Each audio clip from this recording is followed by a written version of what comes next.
Hello बच्चों, आइए प्रश्न को देखते हैं। अवकल समीकरण dy बटा dx प्लस 1 बराबर में e की घात x प्लस y को हल कीजिए। और देखो यहाँ पे सबसे पहले मैं मुख्य अवधारणा की चर्चा कर लेता हूँ।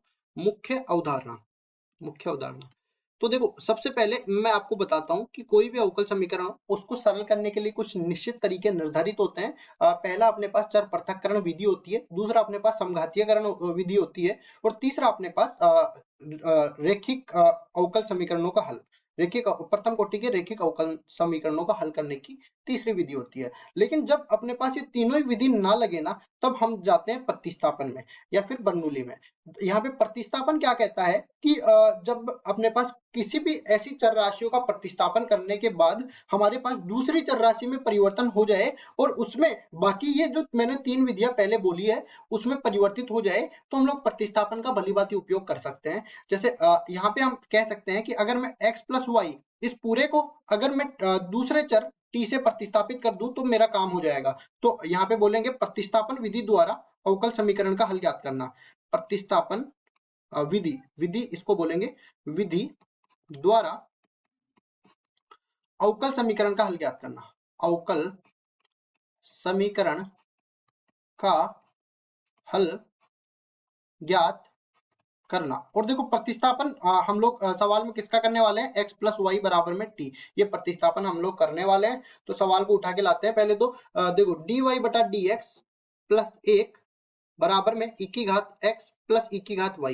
ये मेरे को कैसे पता चला कि इसका मैं कोई सी विधि नहीं लगा सकता। देखो पहली चीज तो समघातीकरण तो हट ही गई, क्योंकि इसमें घात समान नहीं है, एक की घात समान नहीं है ना x और y में। अब उसके बाद में देखो यहाँ पे चर पृथक्करण कर नहीं सकता, क्योंकि देखो एक को इधर लेके जाता हूँ तो ये माइनस एक इधर बन के आएगा, और उसके बाद e की घात x प्लस y को लिख सकता हूँ e की घात x गुणा में e की घात y। क्या इसको अलग कर सकता हूँ क्या? बिल्कुल नहीं कर सकता मैं। और इसी तरह मैं इसको रैखिक अवकल समीकरण के रूप में परिवर्तित नहीं कर सकता। तो जैसा मैंने बताया है वैसा प्रतिस्थापन यहाँ पे लगा देता हूँ। x प्लस वाई बराबर में है t के, तो यहाँ से दोनों तरफ x के सापेक्ष अवकलन करेंगे तो x का x के सापेक्ष तो 1 के बराबर हो जाएगा, y का x के सापेक्ष dy बटा dx के बराबर हो जाएगा, और t का dt बटा dx के बराबर हो जाएगा। अब देखो बात हमारे पास ये आती है कि dy बटा dx का मान निकाल लो। dy बटा dx का मान किसके बराबर हो जाएगा, dt बटा में dx माइनस में 1 के बराबर ये बन जाएगा। अब ये dy बटा dx का मान उठा के यहाँ पे डाल देना और x प्लस y का मान t डाल देना। ठीक है, सारा प्रतिस्थापन अपने पास हो जाएगा। dy बटा dx की जगह तो आ जाएगा क्या, dt बटा में dx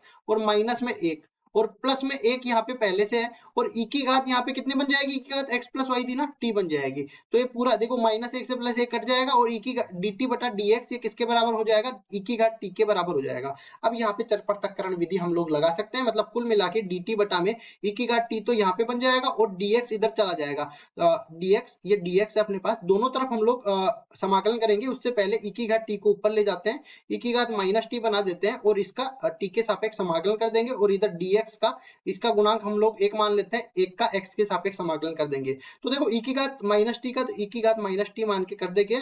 अब माइनस t भी है यहाँ पे, तो इसका जो गुणांक है ना उसका भाग दे देंगे, मतलब माइनस 1 का भाग दे देंगे, या फिर इसको अलग से प्रतिस्थापन विधि द्वारा भी हल करते हैं। लेकिन समाकलन में जानता हूँ, सीधा ही मैं यहाँ पे माइनस से गुणा कर देता हूँ, और बराबर ये किसके हो जाएगा, बराबर ये हो जाएगा 1 का x हो जाएगा और प्लस में एक अचर पद और आ जाएगा, क्योंकि अनिश्चित समाकलन है। इसको मैं आगे लिखता हूँ तो ये किसके बराबर आ जाएगा, माइनस 1 बटा में e की घात x प्लस वाई बच जाएगा, और बराबर में ये किसके हो जाएगा, बराबर में हो जाएगा x प्लस सी के। इसको देखो इस नीचे वाले को उधर लेके जाते हैं तो माइनस 1 बराबर में हो जाता है e की घात x प्लस वाई, और गुणा में x प्लस सी के बराबर ये बन जाएगा। माइनस 1 को भी इधर लेके आते हैं तो e की घात x प्लस वाई और गुणा में x प्लस सी और प्लस में 1 बराबर 0 हो जाएगा। ये अपने पास दिए हुए अवकल समीकरण का हल आ गया, और यही अपना उत्तर है। आशा करता हूँ ये सवाल आपको समझ में आया होगा। धन्यवाद।